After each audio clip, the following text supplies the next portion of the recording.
We are stepping into fall and we're going to spend it together. It is the first crisp, almost chilly morning. I've got my Patagonia back out, so I'm going to put this on. It feels like just yesterday I put this away in the closet, but here we are again. Although it's supposed to warm up, so I don't think I'll be in this warmer sweater all day. This is going to be a cozy fall video where we do lots of relaxing things. All right, I'm going to put on some makeup and we'll get the day started together. Fall here for me is basically from September to the end of October. We don't get really fall weather in November, so I'm trying to really enjoy it now, because what happens typically is very quickly the weather changes from pretty warm mixed with cooler days, mixed with sometimes chilly days in October. Halloween is often quite cold for us here, and the kids sadly often have to wear like a big quilted wintry coat on top of their Halloween costume, thus ruining their Halloween costume. I do remember being a kid and having a princess costume my mom had sewn for me on the sewing machine, and then having to wear a big winter coat on top of it. So it can be a bit of a disappointment. And then sometimes, we get wild weather and it's really quite nice and warm, but that's pretty rare. And then right around then, November 1st, here in Toronto, it snaps to winter, very, very quickly at that point. So we get a pretty limited amount of proper fall weather. One thing we do get is the beautiful fall colors. They started early this year. We had so many beautiful red leaves, just so rich and lush looking. I haven't seen too much orange yet. It's mostly been red so far.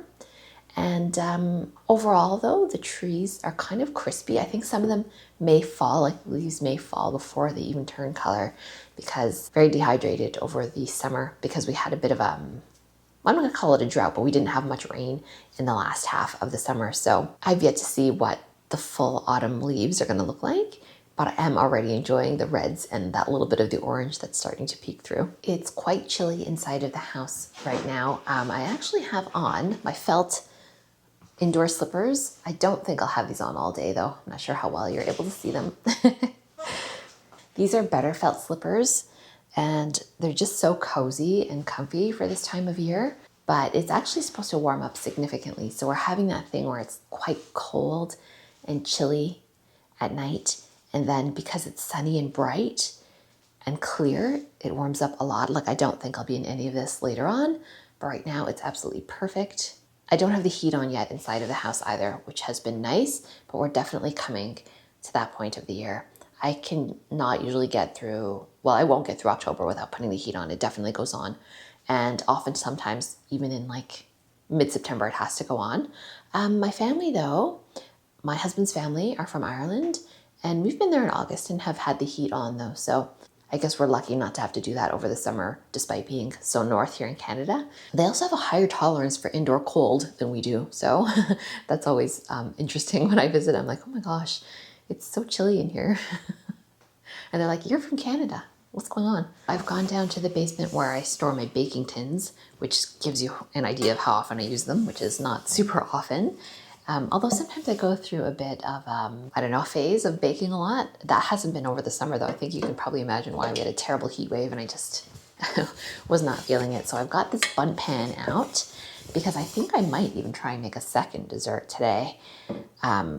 Sometimes it's easier once you've busted everything out and you've already got the spatulas all messy and stuff, just to make a second easy thing.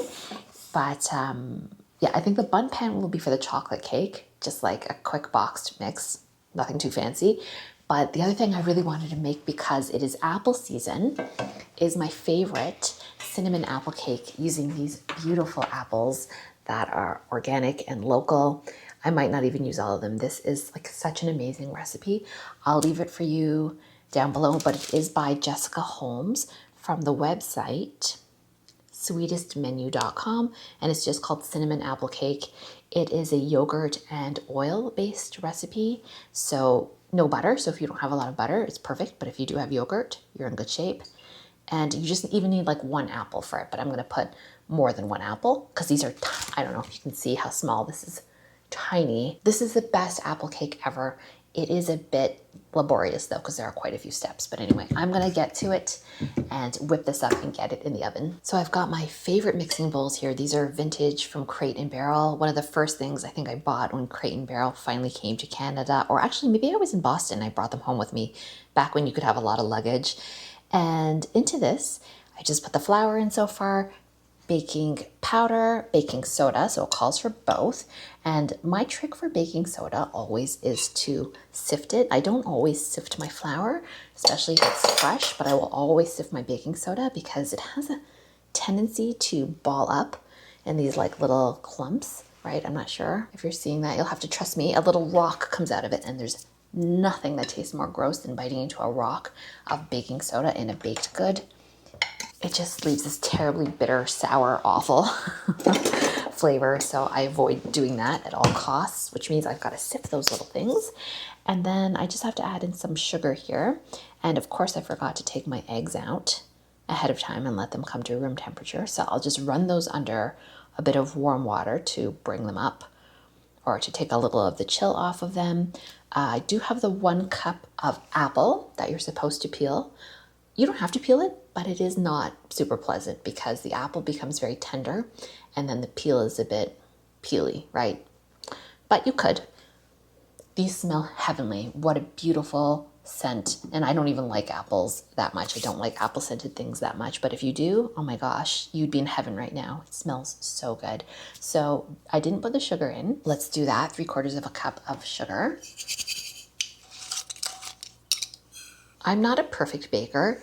I know that it's like strange even for people in the UK to see us using cup measurements because I know you guys weigh with a scale. I don't know, this is just the way we do it. What I like is that it just has this chill energy to use these cups. It feels very relaxed and instinctive. What I also like about using cups, also probably because it's the only thing I've ever known, is that, I don't know, you just feel more in touch with the ingredients somehow. I don't understand. It feels more like play, I guess. Whereas I feel like when I use the scale, it feels more like science, and there's nothing wrong with that. I mean, baking technically is science. I'm just saying, I don't know. There's something about just using the cup measurements that I find quite fun and relaxing. Okay, so what you do then with the apple, as I recall, because I haven't made this recipe in a good half of a year, is that you mix up all your dry ingredients here. And then let's make sure that I'm just gonna run through these: flour, powder, soda, sugar. Yes, okay, so now at this point you just drop these in. Just move this over here for now. So you drop them in, and this will prevent them from browning when you're doing your other steps as well. And it coats the apple as well. Like when the apple is coated in a bit of flour, it will suspend better in the batter. It won't all just fall to the bottom. So I'll just lightly toss these in here. I'll move on to my wet ingredients. I lied though, there is a bit of butter in this recipe. There's no butter in the batter, but you make this really amazing butter cinnamon topping. You only need like a tablespoon of butter for that part though. But that's why there's kind of a lot of steps in this recipe. So let me get to the wet stuff. And that is what we have so far. So to a bit of melted butter, and my secret for melting butter is I use the microwave, but not just that, I like to melt it in a mug, just because it's always easy to touch things that have been in a mug because they're made for heat, rather than trying to put it in like a little bowl or something like that. That can be hard to handle when it's been in the microwave. So to this, you're supposed to add 1/4 cup, and I'm eyeballing it. Like I said, I've been working with cups for so long, I'm pretty good at just knowing how much is a 1/4 cup. Again, back to play and not science so much. I don't know, maybe I shouldn't be admitting that about myself. Then I'm gonna add in a teaspoon of cinnamon. I will just pop the top off of this to get at 1 teaspoon, because if I shake it, I'll be here all day. No, it's not 1 teaspoon, is it? It is, it's 1 teaspoon of ground cinnamon. I'm gonna go a little under that. What ends up happening with this butter, sugar, cinnamon mix is it makes a beautiful, almost like sand. So you mix it, and it's got this kind of really cool sand texture. So you just start mixing it up with your tiny teaspoon or whatever you have at hand. And it makes this like brown concoction that literally, it looks like wet sand. It looks like playground sand. So you set this aside, mix everything up. And this step is the thing I think that kind of for me is what prevents me making this recipe as much as I might like, just because there's just a lot of different little steps. It uses a lot of cups and stuff like that, and I don't know. I always say I don't love to cook and bake really, but I love to eat homemade cooked and baked things. So until I end up with a private chef, or if my son maybe takes an interest in baking and cooking, which he hasn't so far, so I don't think that's going to happen, I'm kind of on my own because my husband is not really into it either. I wish he were though. But we've been married, almost 20 years now, so if he hasn't taken an interest yet, I don't think he will. He will help though. It's not that he won't help, he just doesn't have a lot of initiative to do these things. Okay, so I'm stirring up the wet and the dry now. Let me get a different view for you guys. So we've got the wet and the dry, and you don't over mix. You just go around like this until everything looks moistened. It's a little bit almost like a clafouti type thicker batter, but it's not quite that either. So I'm just gently turning these over, just checking that there's no dry spots. And yeah, of course, there's always one waiting for me at the bottom. And now what you do with this very thick batter is you scoop it according to the recipe. You don't really pour it, you more scoop it into your prepared tin. I've also made this in a Pyrex dish. My Pyrex dishes are not clean though, so that's why I pulled up this baking tin. And then you scoop it in. Am I gonna do that though? I think I'm just gonna use this heavy duty spatula. I'll just dot this in. I find if you put them on the edges, and I like to go up a little bit with my parchment paper, partially for this reason. I find if I put to the edges first, then I can smooth it back toward the center or fill it in as needed. So yeah, this is the technique they want you to use. They don't want you to pour it into the center and try and even it out. This is also the one that I found works best as well. So now I can kind of go back in and see where I've missed. There we are. There's different ways you can chop up the apple. I like to do it quite finely, not tiny, but I think they say like 1-inch cubes, but I like to go even smaller than that because I like to have more smaller, tender pieces of apple dispersed. And this will puff up because it's got 2 eggs in it and only 1.5 cups of flour. 1.5 cups is 210 grams of flour, because I know some of you are in Europe. And I'll just gently kind of zhuzh it. It's going to puff up though, and it will fill out better. But it is meant to be a bit more of a rustic looking apple cake. There's nothing chefy, nothing fancy. It smells so good. It smells so good, but I'm also smelling the cinnamon, in fairness. So try not to fuss with it too much, which is kind of my way. Get this out of the way. Then with my cinnamon sand butter sugar mixture, you just go all over this top here. And I guess you could skip this, but this really makes it though. This cinnamon butter mixture, I don't know. I don't think it would be any good without this. If you have any thick clumps like this, sometimes they sink to the bottom. So I've got a little technique for that. You might like it sinking to the bottom though. It makes it have these interesting crevices, but maybe that's not your vibe. In that case, you don't want like a clump sinking to the bottom. Make sure you get every last little bit of this. In fact, I might get my teeny spatula. If you don't have teeny spatulas, they're so worth getting. Little ones like this, they really can save you the aggravation of trying to get out these little last bits, especially when you're baking. And then they have other great uses too. So because I don't want a big clump like this going straight down to the bottom, because it's heavier than the batter, I'll just kind of smush them a little bit. Again, nothing too fancy, easy, relaxed. You need a bit of time though. This is not like a quick recipe. I know I keep saying that, sorry. I'll stop complaining about that because you know what? It's so worth it. It's so worth it because this is the best apple cake recipe. You only need 1 apple. You don't need a ton of butter. And sometimes that's all you have in the fridge, in the pantry. You might have some yogurt. You definitely will have oil, You want just like a neutral cooking oil. I used olive oil, like a light flavored olive oil. You wouldn't want to use your good quality olive oil for this, but if you have just one that's for cooking, perfect. So there we are, ready to go in the oven, where it will bake for 35 minutes. So now with 1 cake in the oven, I'm going to put on my outside shoes and pop outside because I would normally go for a walk right now, but because I have something in the oven, I'm not going to do that. I will, however, see what the weather is like out here. Oh, so nice. What a perfect day. But if you look around, I don't know how well you're going to see. It's not turned yet. It's quite green. It would be a great day for a hike or to go apple picking, none of which I'm doing. I'm kind of a little bit at home, but that's okay. That means we'll just be nice and cozy.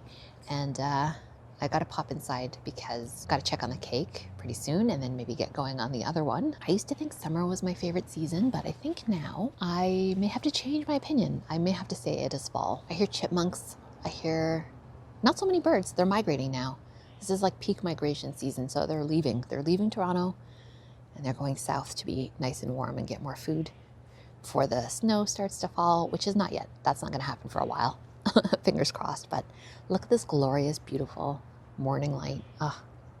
There's nothing like it. I think I've mentioned this before, but if you ever do want to visit, September, early October, the best months in Toronto, the best by far. The weather is still lovely, warm. There aren't that many crowds because, kids are back in school. I think it's ideal. The only way it could be better in my mind is if we had a bit of a longer season like this, because like I said, it'll end pretty abruptly. But I know in some other places they get more of an extended autumn, and that's so nice. I really, I really wish our autumn would go straight into like American Thanksgiving, which it doesn't. It's very cold here by then. It's wintry by then. But I'm just gonna make the most out of these gorgeous, temperate autumn days. If you could only smell it in here, I wish we had scent vision. It smells phenomenal. It is the smell of cinnamon, of apples, of just like delicious baked goods. Probably what baking an apple pie would smell like if I baked apple pie. I'm not a pie person, really. I that's a step too far for me. I guess because I just don't enjoy pie that much, although I do like a nice slice once in a while. So I guess the downside of doing all this baking, and sorry to seem like I'm complaining about it, but now I've got to load up this dishwasher, and let me tell you something about me. I will put anything and everything in the dishwasher. I don't hand wash anything. I am not someone who puts the pots into the sink and scrubs them. No, goes into the dishwasher. With some exceptions. I have some nice Le Creuset enamel ware, and that doesn't go in, but pretty much everything else, if I can put it in there, I will put it in there. Here's the thing. It does a better job than I do anyway. I think some of us like to believe like, oh, hand washing saves water. Hand washing makes it cleaner. And it doesn't do any of those things, to my mind anyway. But if I'm completely honest, what it really is I just don't want to do it by hand. So that's my excuse to put everything in the dishwasher. But what I have found, I have a Bosch. What I have found about this Bosch is that I just use the 1 hour setting. And I'm going to say, I use the 1 hour setting. I use Kirkland brand dish tabs from Costco. It comes out clean. Rarely do I have to put anything back in. My water's not particularly hot. It's not particularly good, water with like a soft water profile or anything like that. But my goodness, it is like magic. Things come out really clean. So because it's only in there an hour, it doesn't use that much energy. So I can feel good about literally putting everything in there because it's just more efficient than if I did it by hand, even the pots. And I stuffed this dishwasher. Oh my gosh, we're getting so close to that cake being finished, but I'm not even gonna eat it till tonight, or maybe I'll sneak a piece, we'll see. Okay, the cake is supposed to be ready, so let's go grab it. I'm doing a lot of baking lately in a small oven that I have, not the big one. It's actually surprisingly good, so I don't have to fire up the entire oven, the entire big oven to bake. Here it is. I didn't give you guys a good view, I'm sorry. Let's do it. This is what it looks like when it's done. Golden, fragrant, lovely cinnamon swirls on the top. It's making a bit of that slightly bubbling sound baked goods make. The toothpick slid in clean. Let's double check the center. With this one, you want to check it in a couple spots, not just one. All clean. So that is thumbs up, done. Now I'm just going to quickly decant my second batter while the oven is still good and hot. This is frankly a chocolate cake mix, like a Duncan Hines or whatever. Actually, let me find out what it was. No, I took the recycling out, so I actually don't remember what the box is. It's Duncan Hines or the other one, Betty Crocker. It's one of the two. And that's because I don't love chocolate, but everybody else does. So I'll make this cake and just knock out two for one. And then whatever we don't eat today, we will freeze. And so I greased up this bundt pan really, really well. And I'm just gonna put this in here and hopefully it comes out, because that is always the struggle with these beautiful bundt pans, right? They're so fun, they're cool, But my goodness, sometimes they have too many crevices and it's so hard to get your cake out in one piece after. Okay, I need to put this down. Oh, that's quite the workout. Okay. Usually my kid will come and twist the bowl, hold the bowl or twist the bun pan underneath for me, but he has not blessed me with his presence yet this morning. He's doing that teenager sleeping in thing. So if you don't know me, hi, my name's Helen. I live in Toronto, which I'm sure you've cottoned on to by now. I am a work from home mom. I'm not a homemaker, but I do an awful lot of domestic stuff. You'll know if you've watched my other vlogs, but if you're new, you don't know that. I vlog here on this channel. I make product reviews. Maybe you even found me because you watch my art channel, which is got a lot of energy in it right now. A lot of people are watching my art videos right now, which is kind of fun. So I'm running 2 YouTube channels. When I tell you, I never thought that this would be my life. It's a surprise to me too. But I wanted to make this video because I felt like relaxing. I'm tired. I'm tired of thinking of like clever and creative video ideas. It's nice to just spend some time doing something creative, which is making this video, sharing some relaxation time, and it's like a fun time capsule for myself as well. So I've done as good as I think I can get out of this. And with the cake mix, what I will do is I'll just run my spatula lightly through it. And then my cousin taught me this trick where you just tap it to even it out. If there's any big air pockets, you'll knock them out that way too. And now round 2 of Helen's Bakery. This is going in the oven. Set a timer for 30 minutes. I use my Apple Watch. 30 minutes starting now. I use my Apple Watch to set all the timers that I do. So actually that's my favorite use probably for this because I've turned off the like walking step counter and all those kind of notifications. So I just get texts, phone calls, and I love to use this as a kitchen timer. I use it pretty much every day for kitchen timing, making pasta, putting things in the oven, just little things maybe that I need to remember to do. I'm quite forgetful, I think now, without it because I've become kind of reliant on using it, but it's actually just excellent for that. And because it works on voice too, that makes it even quicker. All right. Tidy up here, put the dishwasher on, and maybe get out of the kitchen and enjoy what's left of the morning. So now I've got the kitchen all nice and clean, just how I like it. I've got the dishwasher on, the washing machine on for a load of laundry. I have taken out lunch with some thought to getting that going later. Have some time yet. Did a quick sweep, and I think I'm finally done in this room until I am beckoned back to deal with the laundry, the dishes, and that other cake that I have in the oven that's gonna be done momentarily. Now I'm in my favorite spot, which is in my dining room, which I also call my studio, where I like to do lots of my art stuff.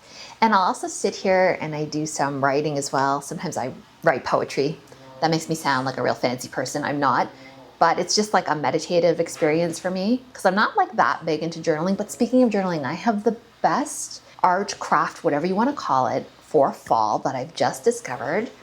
The other day, over the weekend at my local library, they are hosting like a discarded book collage session, like a workshop where you could learn how to collage, or maybe you already know, but you're welcome to grab pages out of tons of books, magazines, you name it. What I did, and I'll just show you briefly, was I clipped all these things out of a book that was headed for the recycling, and I'll put in some visuals of me actually being there so you can see. I've never done this before. It is so much fun. You don't need like a lot of skill. You don't even need a lot of supplies. You need like a glue stick, just some like paper maybe that you could put to the side. Maybe you have a ripped up magazine, or you find a magazine just when you're walking on the street, people are giving away books that are really beat up looking. You know, one thing the librarian really impressed upon us that I kind of had a hard time internalizing was that these books are going to be recycled. Like they're going to get thrown out. So you may as well enjoy them, because when their pages are falling out of the spine and they can't be repaired, books have a life cycle and they can come to the end of it, and you don't have to feel bad about grabbing some of the pages, which is what I did. So I grabbed some pages out of the book, Little Women. Then there was an interior decorating book that had all these beautiful florals. I just had fun like doodling on top of it. And it was just such a relaxing, freeing experience. So like anybody can do this. You can do it with your kids. You can do it on your own. The technical name is junk journaling. Here's the very first page I ever did with some washi tape. But I don't know, you can also call it collage. You don't even need anything special. You don't have to have a sketchbook like this, but this one is a really cute Talon's Art Creation sketchbook. These are very affordable. I think this was $10, and it's nice multimedia paper inside of it. So people, I hope that if you are at all interested, look, I'm prepping for my next one. I just did a little drawing and leaving space there. I hope that if you're even a little bit interested, you give it a try because it is fun. My mom actually helped me clip out. We're having a bit of a outdoor gab session yesterday. She actually helped me clip out some other little bits from pages that I got to keep, because when I left, the librarian said, please take the books, like they're going to the garbage. So I didn't want to carry home a bunch of books, so I tore out some pages. And then I was working on some painting yesterday, and my mom, I just said, hey, why don't you clip these for me? And she did. So they're very cute little additions that I'm going to put in future pages. So that's a whole lot of fun. And you can use anything. You can use, say your kids have books that are just destined also for the garbage because they're in bad shape. A lot of them have beautiful illustrations. Look at this. This book was like in shreds. The cover was missing. So the librarian's like, yeah, some of them, especially the kids' books, just get absolutely shredded. So please do take. And I just thought the color scheme was so, up my alley. So I grabbed a couple pages, like so much fun. So again, scissors, a glue stick, papers that you may be saving, great for travel. Because when you travel, maybe you have like boarding passes you want to stick in there, or, even a piece of a napkin from like a nice cafe, you could glue that down. Just like little memories, so you don't have to feel so much pressure. Maybe if your drawing skills are not up to spec. It's just a great way to have fun. Like if I seem very energized by it, it's because I am. I love discovering new art practices and craft practices. So I hope to do lots more of that in coming months.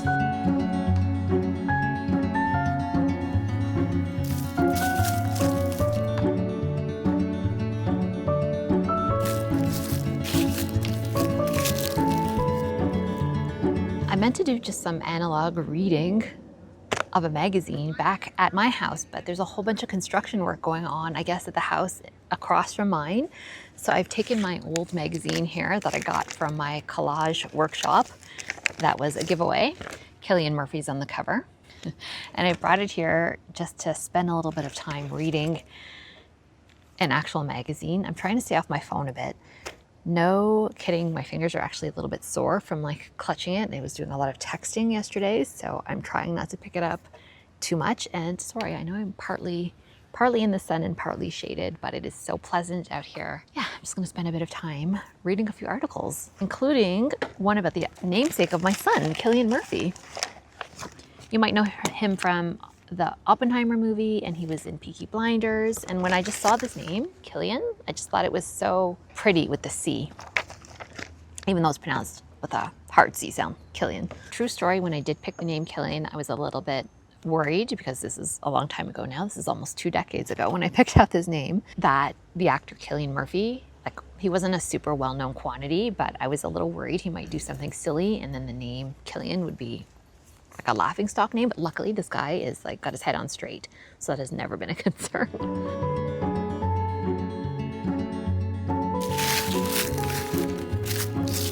So after my little park sojourn, I did a tiny bit of shopping, just picked up a few things that I needed. I got this kombucha, which I've never tried before. This is a peach flavored one, luminous peach.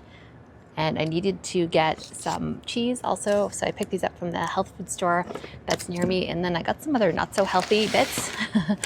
So Lay's, my son loves these ones. We picked up some of these Halloween-sized chocolates to snack on. I mean, listen, I never saw a bag of chips that I didn't like. I got some washi tape. So this is just from the dollar store. I know, I'm sure it's not the best quality, but listen, I'm in need right now because I want to do a bit of collaging and I don't have anything to work with. I got an Elmer's glue stick. I think this is a Canadian brand. I'm not sure, but hopefully that works well. It says it's acid-free, so hopefully it's okay to use. I'm sure it is. I mean, if it's safe for kids, it should be safe for my sketchbook. Some of these, which are from the UK apparently, Walkers, Mint Thins, so they're like after eights, a very large size of Pringles.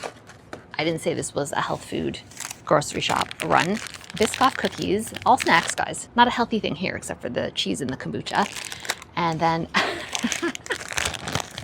some Lifesaver mints. Yeah, it's been one of those kind of weeks where I just, I'm snacky. So when you shop, when you're snacky, you buy a lot of snacks. All right, I'm gonna head back inside now. I'm making dinner now, and I've just got a little bit of potato boiling here. I'm not sure if I'm gonna make that into mashed potato or quite what I'm gonna do, but I just wanted to get it going.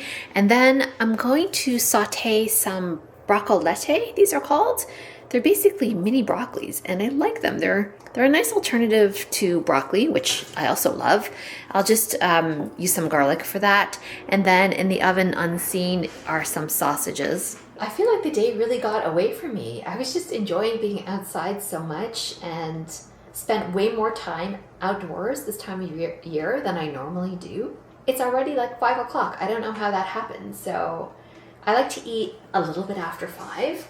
That was never our way. We were definitely the family that, you know, I didn't even get home from work until 6 back in the day when my son was young. So you can imagine we definitely were not eating at 6 even, probably closer to 7 most nights. But what happened is during the pandemic, we got bored and we wanted to eat. There wasn't much else to do. We wanted to eat much earlier in the day and we had more time. So that is in fact what we started to do. We started eating, you know, 5:30ish, and we kind of never stopped. Which is embarrassing to admit. It's like we're living the life of grandparents, basically. Like, I think my parents don't even eat that early. It's good though in a way, because there's lots of time to digest your food and then maybe have like another healthy snack at night as well. So actually, it's not the worst. Look how gigantic this garlic is. It's like one of these monster garlics that I'm not going to use the whole thing to saute. This is a really great knife, and I just want to tell you about it because I know that Black Friday sales are coming up, and it might be the only chance you get to buy this. I've mentioned it before. It's the Shun Vegetable Santoku knife, and I think it's around $200. So this was an investment piece, definitely, but I use it every day, and it cuts through everything, even like sweet potato, so easily. And honestly, I use it more than I use even my washing machine, if you can believe that. So it was worth every penny. But nice to get it on sale if you can, so that's why I'm bringing it up. So Shun's Santoku knife, I think this is the shorter one. I think they make a longer one as well, but I could be wrong on that.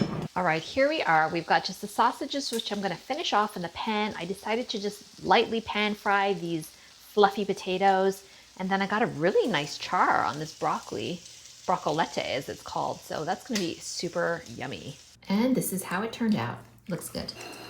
7 o'clock, the sun is setting. I'm gonna put a candle on. I've got this beautiful Santal Gray. Smells so good, from the company Lake and Sky.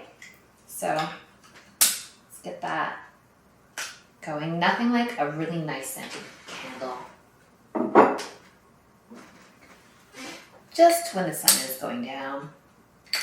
Got this other one as well. And I'm gonna get myself a slice of cake, which I've been patiently waiting to eat all day long. Okay, here it is, and it is glorious, glorious, glorious. I don't know if you can see this, but it is riven with deep crevasses of the cinnamon butter, and there's little small pieces of apple in there. I mean, you could have made them bigger if you wish, but I already know from having this a ton of times that the yogurt and the oil together make a very tender crumb. So let's just give it the taste test. It's so good. That cinnamon butter topping gives it like a crunch. So there's like a subtle crunch on the top, and it's in every bite. And that was only 1 tablespoon of butter mixed with the sugar and the cinnamon. It wasn't like one of those heavy streusel toppings where you need kind of like a lot of butter and everything else. Heavenly, so good. Because I made the apple pieces quite small, they're quite well dispersed through the cake. Oh my gosh, so good. I really hope that if you do like apple cake, you give this a try. It's so worth it. All right, well, I'm gonna finish the rest of my slice here. I think it's movie night for us. I wanna watch The Matrix. I've been on such a Keanu Reeves kick. I was never really into him in the 90s, and we watched Speed the other day, and I'm like, oh my gosh, he was so handsome. How did I sleep on that for so many decades? So it got me in the mood to see him now in The Matrix. So that's what we're doing tonight. All right, see you in the morning. Good morning. It is bright and early, and it's chilly in here. We're just on that cusp of needing heat. But instead of putting on the heat, I'm just gonna see if wearing this cozy cardigan is enough. Hopefully it is. Oh, that's better. Okay. Just starting off my morning as I always do. A nice hot cup of coffee. Today's outfit of the day. Okay. Just wearing my thrifted frame jeans, my thrifted silk shirt from the brand Vince, and I think this cardigan is from Old Navy. Old Navy does nice cotton, this isn't cotton, but they do nice cotton cardigans also in this shape that I think is like a staple that they have every year, and they're just like the open cardigans. So if you ever see those, maybe try one on. I have 2 of them. This is my 3rd of this style, and I don't know, they're just like cozy, comfortable, versatile. Oh, and my moccasins. I decided to go with the moccasins. I didn't know this about moccasins, but they're the perfect slipper for inside the house for the winter because they have these soft bottoms. They don't have like a hard sole on the bottom. So when you walk, you kind of just walk very naturally, almost like you're in bare feet. So it's very good for your feet. They're great shoes. Moccasins for the win when you're inside. Plus they're cozy and warm, of course. Deeper here in the kitchen, I've got this milk frother, and it's really good if you like to have a latte or a cappuccino or a macchiato in the morning. You just pour your milk into this compartment here, this bowl, which you can put in the dishwasher, as we've established is the only way I live my life. And then you just press the on button, and then you basically just press the button and it does all the rest for you. It heats it, it froths it perfectly. I'm not a coffee connoisseur, but if you were, obviously, this would be the part where you'd be making an amazing coffee, but that's not me.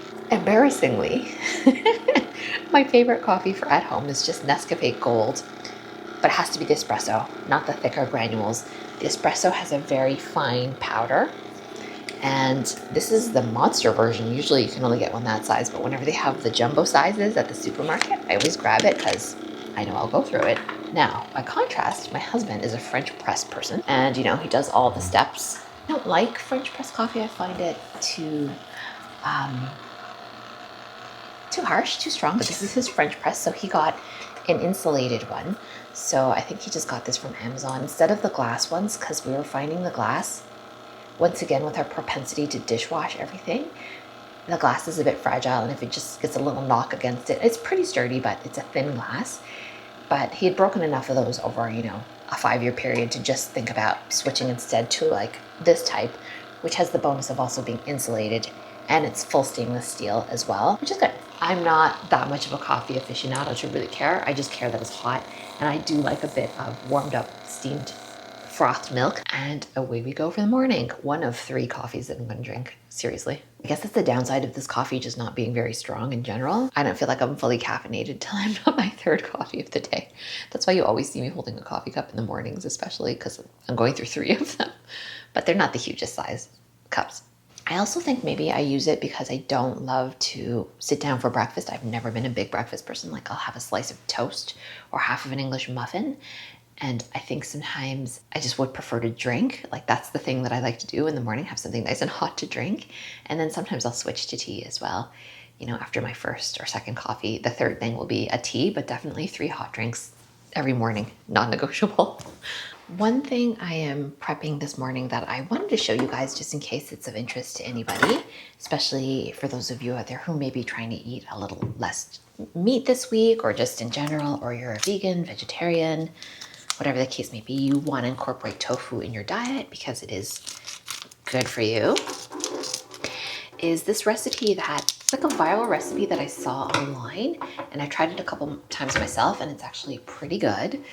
And it's like a tofu dish, and it's just basically a way of marinating tofu. So what I've started with here is extra firm tofu. In Canada, I use the Sunrise brand always. I've tried some other extra firm ones. I find this one to be most consistently good. Just drain off the extra water. You can put this between 2 plates to flatten it and get out the rest of the water, but it doesn't make that big of a difference. But you certainly can. What I'll do is I'll just get like 1 paper towel and I'll just grab whatever's the extra liquid out of it. I don't go too fussy about it. So I'll just press this in here because here's the thing. I'm going to be dousing it in liquid for the marinade anyway. But in theory, if you take out some of this liquid, then if you displace this liquid, it'll be thirsty for the other liquid that you put in. But that's just in theory. So I'll just wrap it as you see here in paper towel. And then I'll just press it till this paper towel is pretty wet. And for me, that's good enough with this particular brand. And that's why I like this brand. So you don't want to cut this into cubes. You don't want to use a knife at all. What you're going to be doing is you're going to break it into pieces that are about this big. Do you see? And so you're just going to keep going in there. And sometimes you break it off weirdly and you'll get little bitsies. Just try not to do that. Like chunks, like this. Because eventually what you're doing with this is you are, normally I would go faster, but I'm trying to be a bit careful so I can show it well to you. So in the end, eventually you're taking it out of the marinade and you're pan frying it and getting it brown on each side. And it's gonna, because you have this sort of rough texture, it's gonna more closely emulate the mouthfeel, I guess, of eating meat, although it kind of isn't. So instead of having this smooth cube shape, you've got these like rough pieces that get quite brown in some spots. It's just, I think, kind of nice. Yeah, so you just keep going and you keep pulling off chunks. This chunk is too big. No chunk should be bigger than, a little fork-sized piece. Get a focus, okay.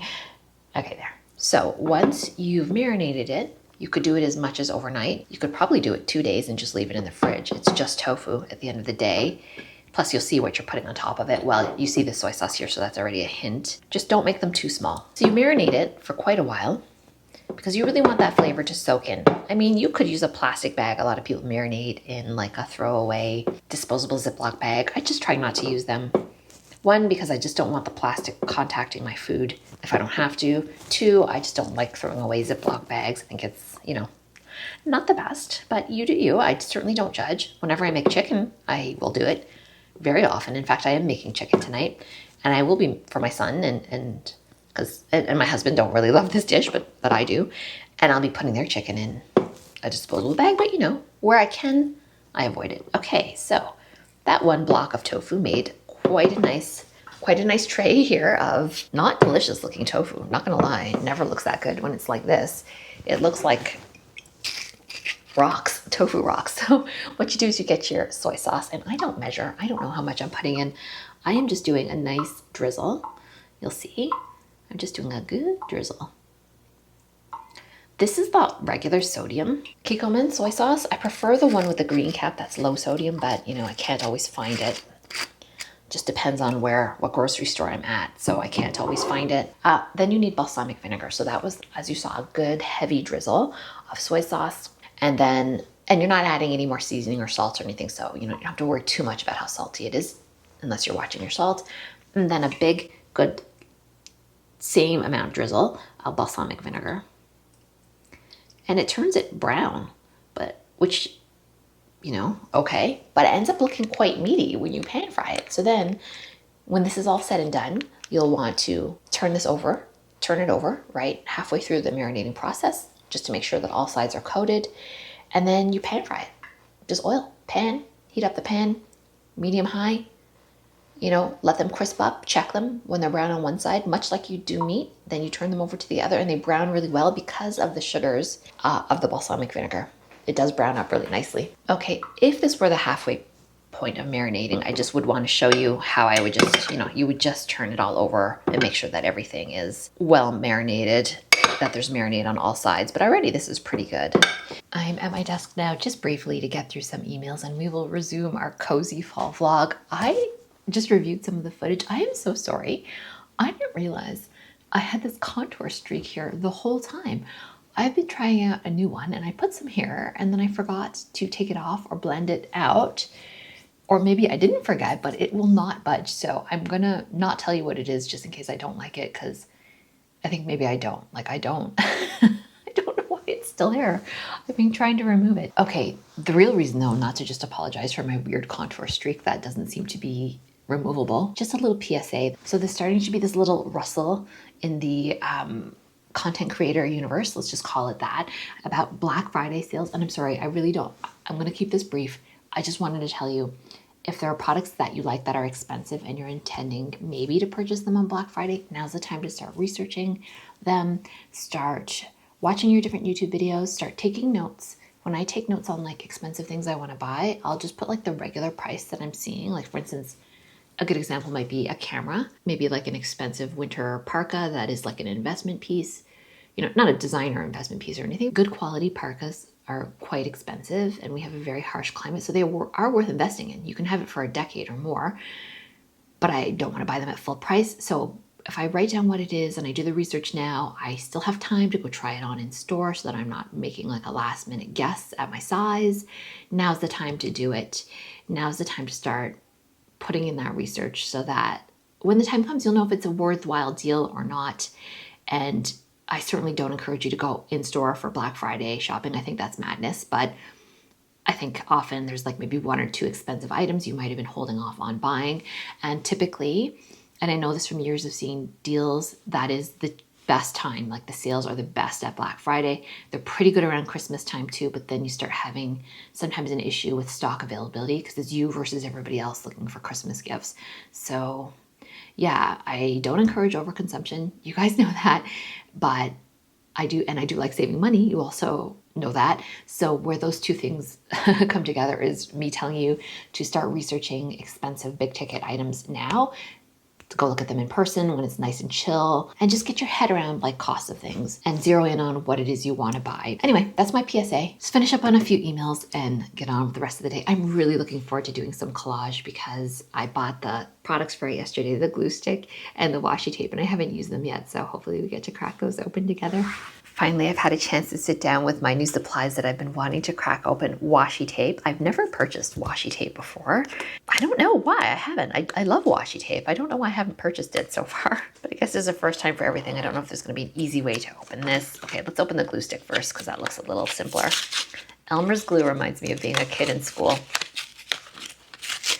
I got this chunky glue stick. It might have actually been better if I got one of the smaller ones, but that's fine. So I think that this was maybe $2.50.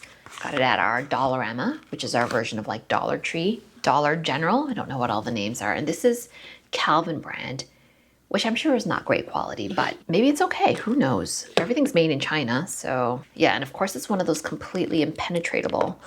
Do you ever feel sometimes exhausted after ripping through packaging? I like all of these colors. I like all of these, but I don't like the green that much. Isn't that interesting? The green is the one that does not appeal to me, but that's fine. What I like to do is like give away art supplies that I'm not loving. So I'll bring it back to my librarian friend because she may be able to use them because I know she's an avid scrapbooker collage artist. So I'm just using some of the things my mom helped me cut out, using the page that I kind of prepped ahead of time, have just been kind of laying these out and trying to get an idea of what it is I might want to place and how. This is so much fun. I love having something new and creative to do, trying to get you a better view here. This is a page from the book Little Women. Now, did you know about Little Women that apparently Louisa May Alcott never loved having to write these? And I say having to is because they became kind of a runaway success. And I think she had serialized them. That's how a lot of these things used to come out. I think. I could be getting it wrong. I could be getting this wrong, but I know that she actually had kind of a troubled life. She was not living like this ideal, maybe romanticized writer life that perhaps we're envisioning, but she did it as a means to support herself. And just because it was, I think, fairly wildly successful, and she had to keep going. I think she wrote a sequel. She did write a sequel. Maybe she didn't want to. I don't think it was like a labor of love necessarily. It was just the thing that had to be done for her to support herself, which is super interesting. Okay. So Taylor at my local library says that the way that she uses glue stick is to really cover the back, really cover the back. She says that in a thin layer. She says that will make it stick. And then the reason you use glue stick and not wet glue is because it wrinkles too much. So glue stick is apparently the choice. And it took me this long to figure out I figured this out in the workshop, why people use tweezers, because I always thought that was I thought they were being very precious about it, like the way you see chefs put like one tiny little flower down on a dish. It's not really that. It's that it's sticky and you'll have to touch it. And if you don't like the way glue feels, as I don't, if you have a nice pair of tweezers, it will help you place it a bit easier. And not just that, then you won't have to touch the sticky glue and have it all over your fingers. I don't know, I think I have some sensory issues around certain sticky feelings. Okay, so I've glued that. That is the Pickwick portfolio. It looks really nice. And I may draw on top of that. I don't know what I'll do. So that is one side down. Oh, I didn't place it that well, but that's okay. And I could see I'd need a bit more glue there. Fun. And then I've got these pretty little bits that came out of a decorating book. I feel like this pulls in the theme of the flower that I drew quite well. So I'm gonna figure out how to place this. Maybe here. I don't know, it's just fun just like placing these. It's so freeing because I'm used to the much more, I don't know what the word is I'm looking for, strict process of drawing and then coloring in. This is much more freeing. All right, I think I'll use some washi tape to put this down. And I've got purples and I've got pinks. Now I'll glue and then I'll washi tape as well. Oh my gosh, I'm having so much fun. I love that there's such a low barrier to like entry. If my kid were amenable, which he's not, being almost 17, I would be doing this with him. Oh, I miss the crafting days. That's what this really reminds me of. Like glue sticks really remind me of when we used to make things together, because that's something we used to do a bit of when he was young. Enjoy it while you can, people. If you've got little ones still, I can totally see myself volunteering to work with little kids doing crafts because I think it's just a lot of fun. And I don't know, it's such a comfort zone for me. That could be fun, but not right now. Not right now. It's not the right time. But yeah, if I were retired, oh my gosh, I would work crafts with kiddos in a heartbeat. I would so be into that. Okay, so that was a fairly poor job doing the taping, but that's okay. Let's work some washi tape onto this. Why is there so much washi tape for only $3? Probably because there's not a lot on each roll. Let's do a fun little thing here with this, where we pin it down. Oh my gosh, I'm really liking this. If I sound giddy and silly, that's because I feel giddy and silly doing this. I've never been into scrapbooking though. I always thought it was kind of not for me, kind of just not. But now I completely see the appeal. That's super fun, but I will tell you, I think this washi tape is okay. It's probably good for kids' crafts, but I'm pretty sure it's like not the best quality because I'm seeing it's not as sticky as it might be, which I guess is supposed to be the point. I don't know. So I'm just gonna do some flowery doodles on top of here, I think, using my Sailor fountain pen.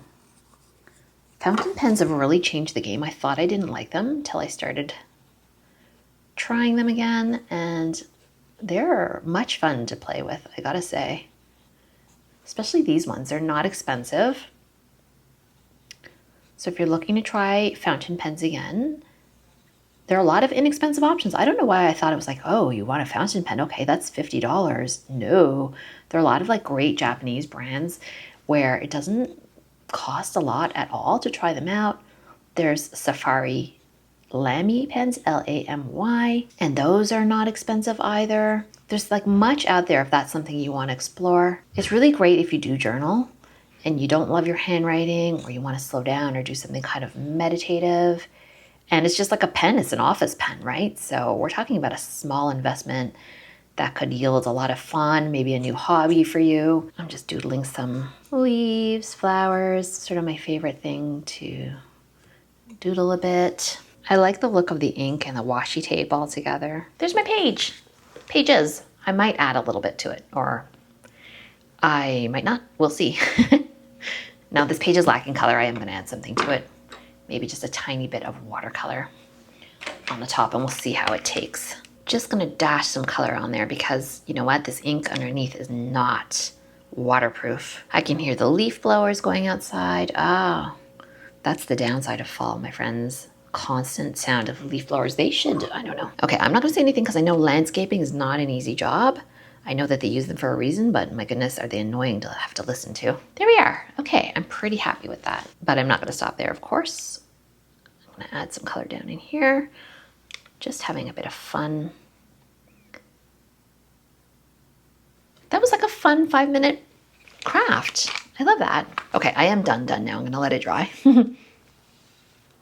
Okay, here we are in the kitchen. I'm ready to pan fry my tofu. Tofu is gonna be in a red coconut curry, which is super easy to make as well. And I'm getting my pan and my pot nice and hot. Not scorching hot, but definitely hot. And don't be like me, be patient, do it properly. The first thing I'm gonna do, I think, while that's just getting going, is, you know, that huge garlic that I had yesterday? I'm going to have to work quickly here, but I'm going to press it into this oil. Let me lower that a bit. And that's gonna sizzle, and I don't want it to burn, but I do want it to cook off a bit. And then I'm putting in half of this red curry paste, half of this jar. I know that the tin is like the more authentic and better one, but this is what I had available to me at the time. And this is the famous Thai Kitchen brand that I think we've all seen at the supermarkets. So quickly gonna move here, get this garlic in, and I might even move it off. Oh no, that's good. Okay, I didn't overdo the heat, which I was worried that I was gonna do. Perfect. So when that garlic is just a little cooked off, then I'll just put this in here, the rest of this red curry paste. Then I'm just gonna swish this around and cook off the paste a little bit. Let me give you a little view here, right? So I'm just gonna cook that a bit. And then, yeah, just wanted to show you that's the pan I'm putting the tofu into. And with that on the go, let's give it one more quick stir. Let me just turn that off for a minute. Normally I can do this all at the same time, but I'm wanting to pay attention. It's very hard to make videos and cook at the exact same time. So you wanna drop these in. So with the tofu now in the pan, you can just discard this if you don't want to use it. I'm gonna just add it to here because I don't mind that little bit of extra soy sauce and balsamic in my curry, which is not authentic at all, but that's okay. Letting that brown, and now I'm just gonna go in on top of this curry paste with 1 can of just regular coconut milk, not low fat, regular fat. And that, my friends, is also where the small spatula comes in to get every last bit out. Give this a good stir. Make sure you incorporate that red curry paste well with the coconut milk. Let it come to a nice bubble. Okay, I turned over one, and I can see that that's looking good. So I'm just gonna flip all of these so that they cook and brown up on the other side, and that's nearly done. I mean, after you flip them, you just cook them on this side. Okay, I need to put the camera down. I'm trying to work with one hand, as I often am doing, and really get these all flipped over. It looks a bit burned. That's flavor. It's gonna taste good. That's the sugars from the balsamic vinegar and the soy sauce contributing to this meaty brown looking flavor. But it does look like nicely seared chicken. Well, it just looks nicely seared. I don't know how else to say it. That's looking good. This is starting to have little bubbles, so that's gonna be bubbling away, and I'm gonna just stir that up a bit more. I've got some rice steaming, and I've got yesterday's broccolette. I don't even know how to call it. So I'm just gonna warm this up in the microwave. That's gonna be my green to go with it. And these are looking actually pretty ready to put in here. So that's just what I'm gonna do. I'm just gonna drop them in to the curry. This is nice and bubbly and hot. And now I will be putting this in instead of putting chicken or anything like that. So now everything is in here. I'm just gonna let this continue bubbling, continue cooking, maybe with the lid just a little askew, so a little bit of the steam comes out and it doesn't get too hot in there. Just waiting for my rice to finish steaming. So one little tip I have is to use ceramic spoons to taste your food. Tastes perfect. It doesn't need anything. They're neutral tasting because if you eat off a wooden spoon, I don't know about you, but I don't like the flavor of the wood. It intercepts my sense of the food. And if I eat off a metal spoon, likewise, I taste the metal as well. That is perfect though. So when you use ceramic spoons, which are associated with Asian culture, and you can buy them, they're like $1 probably each. If you taste with these, well, it's just the best, I find. Even if it's not Asian food, even if it's like a tomato sauce for pasta, you just get so much of a clearer sense of what it actually tastes like. Perfect. All right, lunch is served. I've got my little wedge of lime to just drizzle on the top. This looks so good and it smells heavenly. There it is. That's how the tofu turns out. Round. So good. It's quick, easy, nourishing.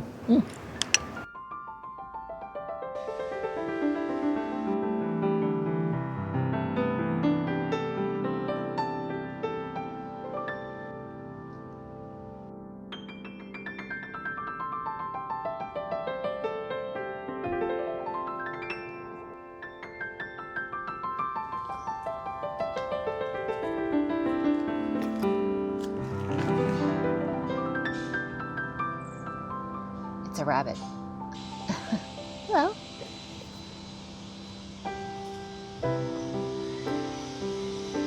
Changed outfits into my more athleisure wear stuff for the day, and I'm out for a nice nature walk.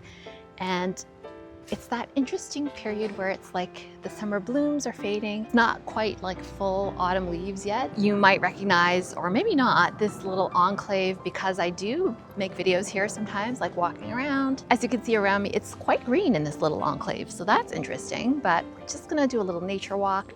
Thank you so much for watching this video. I appreciate you so much.